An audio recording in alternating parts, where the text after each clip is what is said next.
My God, we see this every single day, atrial fibrillation. So let's determine, is this new onset or is this like chronic, long-standing, persistent? That's the way you actually have to ICD-10 code for this. Or paroxysmal. So what is atrial fibrillation? Well, the heart is supposed to be in normal sinus rhythm. So the atria contracts and the ventricle contracts. So this is me right now, nice and normal. Atrial fibrillation means the atria is fibrillating while the ventricle is contracting.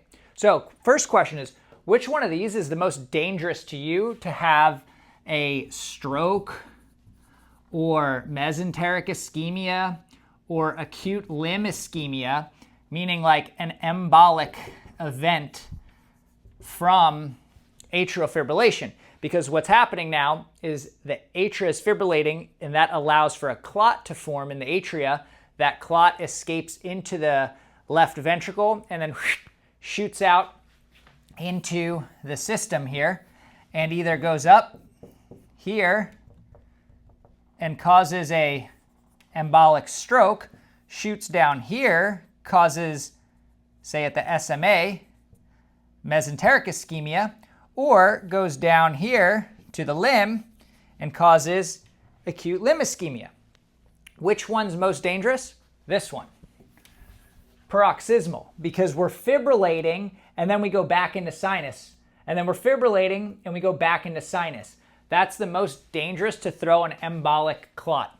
So all these patients need to be anticoagulated. My question though is, what happens to that patient that comes in with atrial fibrillation with RVR? So now they're in AFib with rapid ventricular response.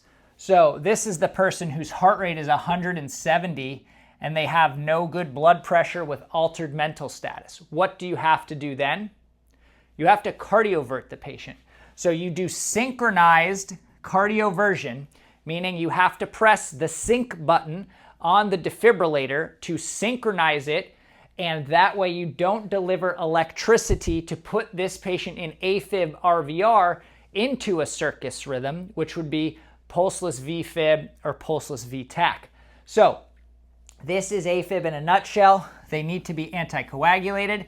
And then next talk will be, what scoring system do we use to determine if the patient needs anticoagulation?